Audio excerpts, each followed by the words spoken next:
Alrighty, hi guys. Today I am reading chapter 10 of Time for Andrew. So here we go. Remember, we left off with Andrew actually coming back in the attic where Drew was. So what is going to happen next? Here we go. I didn't know whether to be happy to see Andrew or mad because he'd taken so long to show up. Where have you been? I asked. Haven't you heard me calling you every single night? Believe me, you've made enough noise to raise the dead. Which I very nearly was, in spite of your modern medicine and hospitals and such. Eyeing me glumly, Andrew sat down on a trunk. I hope you haven't called me up here to switch places. Taken by surprise, I stared at him. What do you mean? Don't you want to go home? Not yet. Not till I'm stronger. He pulled up his pajama sleeve and showed me his arm. See that? I'm just skin and bones. I look like death warmed over. He shuddered at the image, but I was too upset to feel sorry for him. I don't want to be you anymore, I said. I want to be me. I want to go home. Give me more time, Andrew begged. Please, Drew. You've had 3 weeks, I said. That's long enough. He fidgeted with the trunk's lock, flipping it up and down. Couldn't we swap for keeps? I stared at him. You aren't serious, I whispered. You can't be. Andrew huddled on the trunk, his arms wrapped around his knees, his face hidden. What if it's my fate to die in 1910? They gave you medicine. They cured you, I said. You don't have diphtheria anymore. Without raising his head, Andrew muttered, I could fall, drown, be struck by lightning, get blood poisoning, catch measles, freeze in a snowstorm. There's plenty of ways to die besides diphtheria. Andrew waited for me to say something, but I hardened my heart against him. I'd saved his life once. That was all I was going to do. Now he'd just have to take his chances like everyone else. Finally, he raised his head and looked at me. Suppose we make a bargain. A gentleman's agreement. I stared at Andrew, worried by the sharp edge in his voice. He wasn't begging now. What sort of a bargain? He eyed me coldly. I challenge you to a game of marbles. Ringer, to be exact. As long as I win, I stay in your time, and you stay in mine. If I lose, we switch places.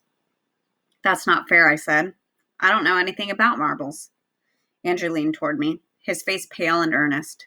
It wasn't fair of you to take what belonged to me. I warned you. I said you'd be sorry. Have you forgotten? I opened my mouth to blame Aunt Blythe, but Andrew stopped me. Don't tell me it was your aunt's fault, he said. A true gent never blames a lady. When I tried to argue, Andrew refused to listen. We'll be like knights in the olden days, he said, fighting for our honor. Sliding off the trunk, he seized my hand and shook it firmly. Meet me here tomorrow night, at midnight, he said. I followed him to the tops of the steps. Below was my room. I saw the electric lamp beside the bed, my posters on the blue walls, my shoes on the floor. I even heard a pop song playing faintly on the radio. I started to run downstairs behind him, but the moment my foot touched the step, Andrew vanished, and the light went out. Andrew, I cried. Andrew, come back. Someone gasped. Hannah was standing at the bottom of the steps, staring at me. What are you doing in the attic at this time of night? You woke me up. Where is he? You must have seen him. He was right there. Who are you talking about? Andrew, I shouted. He ran past you. Where did he go? Hannah rushed up the steps. Dear Lord, are you sick again? Is the fever back? She took my hand and tried to lead me downstairs. No, I shouted. It's not my room. It's his. I don't want to stay here. Let me go home. Hannah was stronger than I was, and in a few minutes she had me tucked under the quilt. Must I fetch Papa? She asked. Or will you lie still and behave? Your father can't help. Only Andrew can. Just Andrew. But he's gone, and so are the marbles. He has them. Hannah shook me. Her face was inches from mine. Wake up, she said. You're dreaming, talking in your sleep. The fear in her voice brought me to my senses. I stopped thrashing and gazed into her eyes. Marbles, I mumbled. I was looking for my marbles. Slowly, she released me. Watching me closely, she said, "You frightened me out of my wits, Andrew." "Bad dream," I mumbled. "Nightmare." Hannah stroked my forehead. "Your eyes were so strange," she murmured. "Nothing you said made any sense. It was all gibberish." "I just wanted my marbles." I turned my head, trying to hide my tears. What would Hannah think? A boy my age crying because he couldn't find a bag of marbles? "You're as forgetful as a squirrel," she said. "If you promise to go to sleep, I'll give you mine." Hannah tiptoed down the hall to her room. When she came back, she was holding a bag like Andrew's. Sitting beside me, she poured the marbles onto the quilt. "Do you know how to play?" I asked. Hannah gave me one of her vexed looks. "Goodness, Andrew, if it weren't for me, you wouldn't know the first thing about marbles. Your brain is a regular sieve these days." I tapped my forehead to remind her I'd been sick. She looked so contrite, I felt guilty. "Will you teach me all over again?" I tapped my forehead to remind her I'd been sick. Hannah poured her marbles onto the quilt and sighed. Without raising her eyes, she said, "Girls my age are supposed to be ladies, but sometimes I get mighty tired of trying to be what I'm not."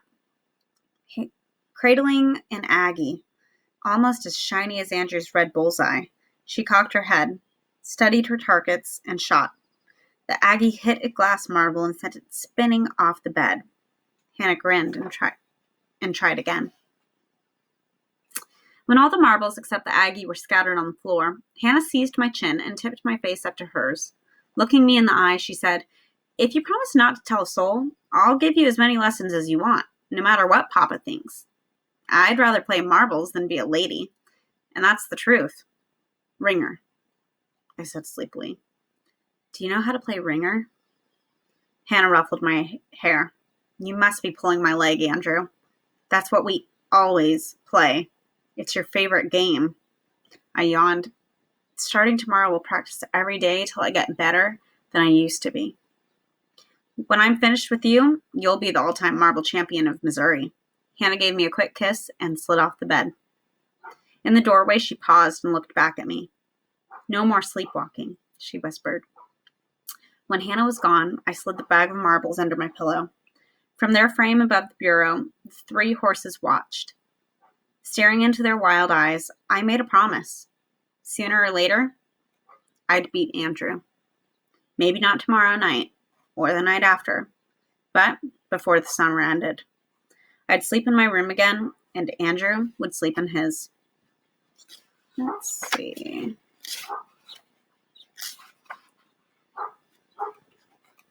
All right, we'll read chapter 11 also. Chapter 11. The next morning, the minute we finished our chores, Hannah said it was time for my marbles lesson. Urging me to hurry, she whispered, "Don't let Theo see where we're going. He might tell Papa."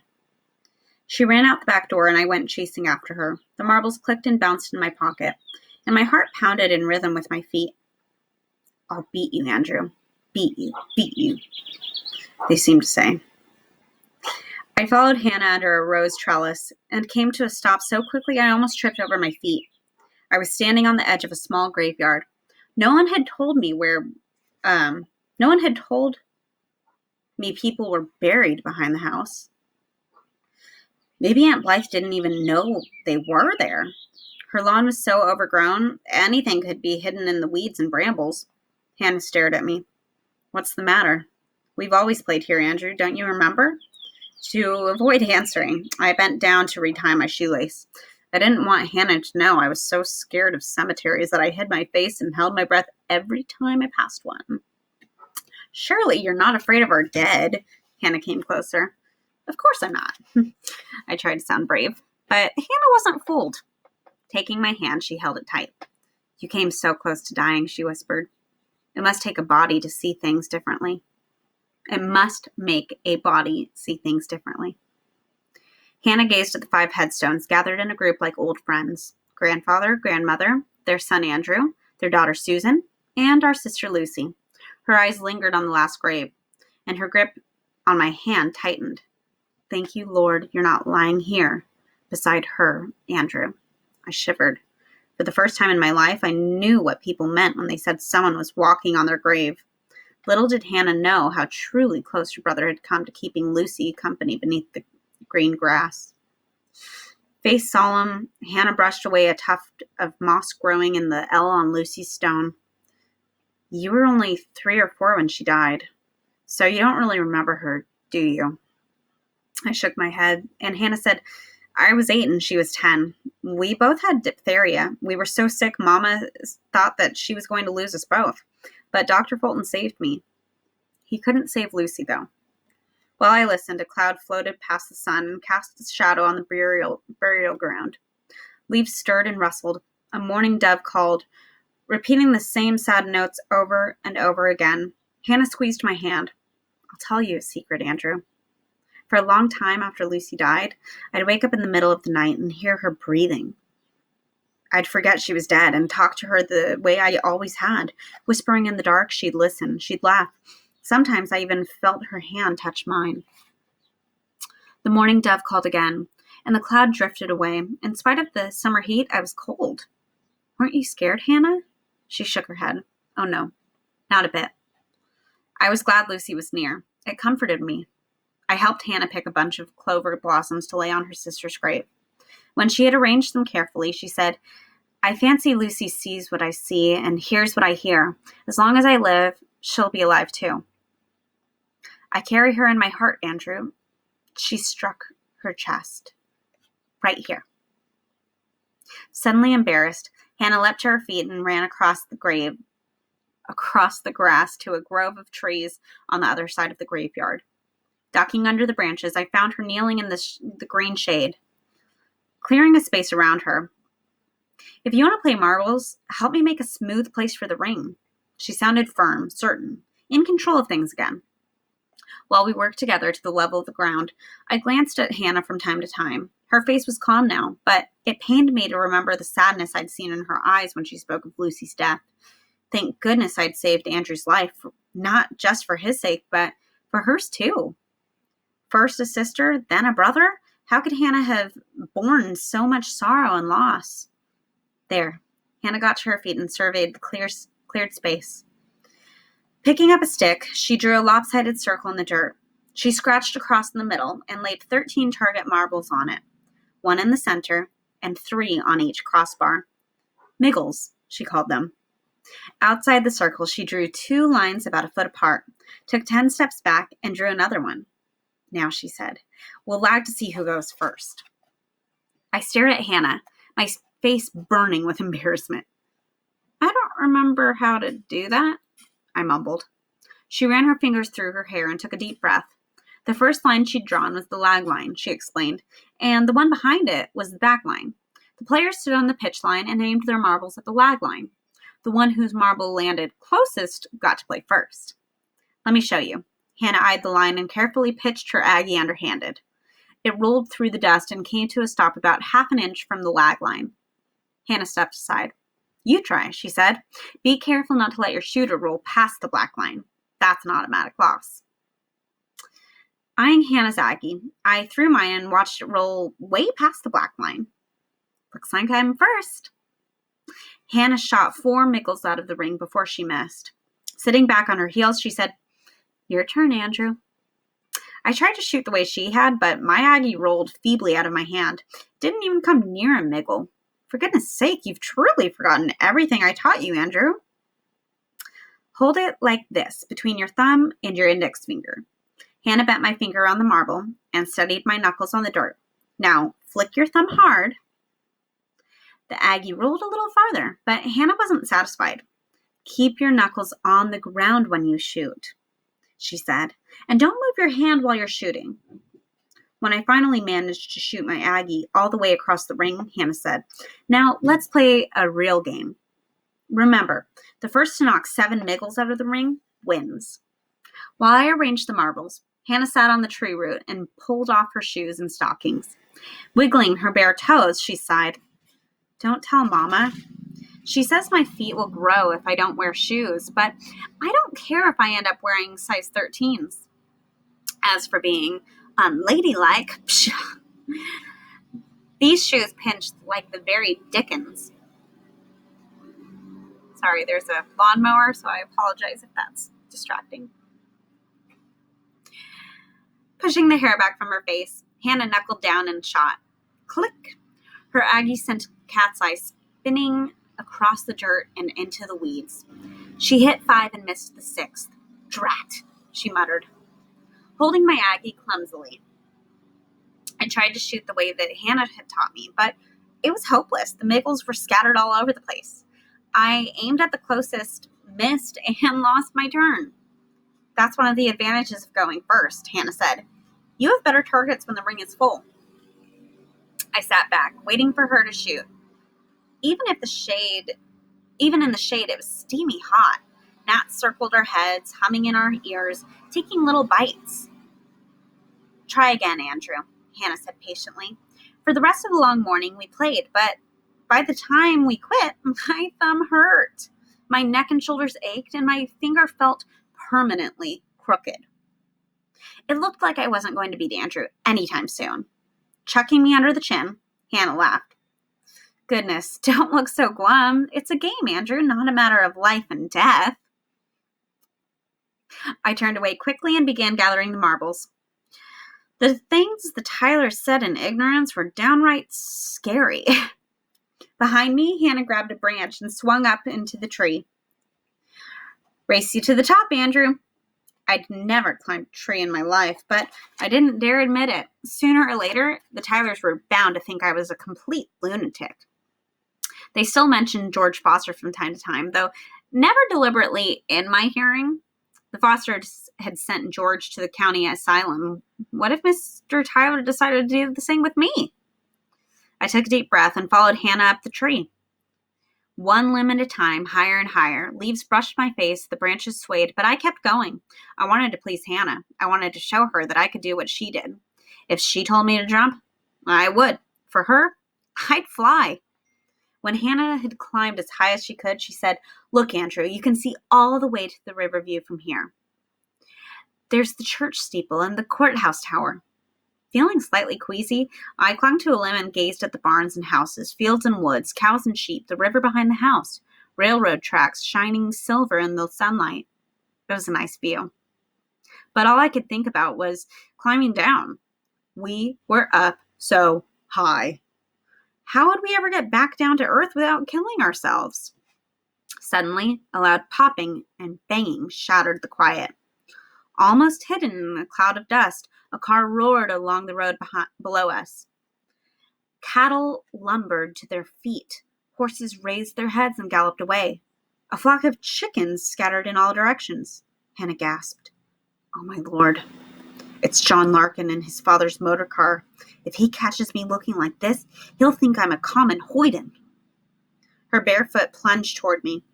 The tree swayed violently. My head swam. Afraid to move, I clung to a branch. For heaven's sake, Andrew, hurry! He'll be here any moment. With Hannah pushing me, I slid from limb to limb, down, faster and faster. By the time I hit the ground, my legs were shaking so hard I could barely stand. Without so much as a thought for me, Hannah grabbed her shoes and ran across the lawn. Her feet were bare, her shirtwaist untucked, her skirt dusty. Twigs and leaves clung to her hair. As quick as she was, the Model T was quicker. Pursued by Buster, it rolled to a noisy stop under a tree. Without pausing to say hello, Hannah darted past John, scurried up to the steps, and vanished into the house. The door had no sooner closed behind her than it opened to let Theo out. Leaping from the porch, he flung himself at John and begged for a ride. Buster circled the car, barking and snapping at the tires. The commotion brought Mrs. Tyler to the door. Land's sakes, Buster, hush! When the dog didn't obey, she spotted me walking slowly toward the house. Andrew, stop lollygagging and do something with this animal. Obediently, I put 2 fingers in my mouth and blew hard. The shrill sound got Buster's attention immediately. Tail wagging, he loped across the lawn toward me. 2 feet away, he skidded to a stop, obviously as surprised as I was. Curling his lip, he growled softly and slunk off toward the wood, as disappointed as a dog can be. Too astonished to move, I watched Buster disappear into the trees. No matter how hard I tried, I'd never be able to make a noise like that. pitiful little hiss of air was all I'd ever managed to produce. Yet, just now, without even thinking about it, I'd blasted the dog with a whistle loud enough to wake the dead. The idea made me shiver. Scared of my own thoughts, I turned towards Mrs. Tyler. At that moment, the world around me quivered, as if I were looking at it through heat waves. The Model T vanished. The Tylers disappeared. Weeds and vines spread across the lawn. Trees grew taller. The house aged. Its roof sagged. Shutters hung loose. Ivy covered the bricks. Andrew faced me, his eyes huge, his skin pale. Like twin statues, we stared at each other, neither moving nor speaking. I whispered his name, but when I stepped toward him, he backed away, stumbling in his haste to escape. A sound like the buzzing of locusts filled my ears. "Wait!" I cried. "Come back!" The next thing I knew, I was sprawled on the grass and a woman was bending over me. Andrew, what ails you?" She put an arm around my waist and helped me to my feet. "I heard you call out. Then I saw you stagger and fall." I tried to focus my eyes. My head ached. I was still dizzy, but the locusts were quiet. The world was steady. Andrew had disappeared. I tried to focus my eyes. My head... I just read that. Should I send John to fetch Dr. Fulton? I shook my head, breathed deeply, tried to smile. "It was the heat, Mama. I'm all right now. Don't worry." Keeping an arm around me, she said, "John has offered to take us on an outing in his father's motor car. But perhaps you and I should stay home." From her bedroom window, Hannah called, "For pity's sake, Mama, we'll never hear the end of it if you don't let Andrew come with us." "Please, Mama, I'm fine, honest." "I am." Mama sighed and reluctantly gave her permission. "But you must sit quietly. It's not wise to overexcite yourself." I started to run toward the car, but Mama stopped me. "Wash your hands and face first, and comb your hair." As I pulled away, she called after me, "Don't forget your neck. It's positively gray with dirt." Alone in the bathroom, I stared into the mirror of the sink. Who was I looking at? Andrew or Drew? The boy on the lawn had been wearing my jeans, my t-shirt, my running shoes. I was wearing his clothes. I'd whistled for his dog the way that he would have. I'd called his mother Mama as naturally as I'd once called my mother Mom. If I stayed here long enough, would I sink down into Andrew's life and forget I'd ever been anyone else? No. Splashing cold water on my face, I reminded myself I was just acting a part. When I won the marble game, the curtain would go down on the last act. I'd be Drew again, and Andrew would be Andrew, for keeps. Till then, I'd called Mrs. Tyler Mama and Mr. Tyler Papa. I'd think of Hannah and Theo as my brother and sister. I'd whistle for Buster. I'd do whatever my role demanded. Outside, a horn blew and Theo yelled, "Andrew, hurry up or we'll leave without you." Yes, I'd even ride in a genuine Model T. Alrighty, so that is the end of chapter 11. Tomorrow I'll be reading chapter 12. Have a fantastic day, boys and girls. Thank you.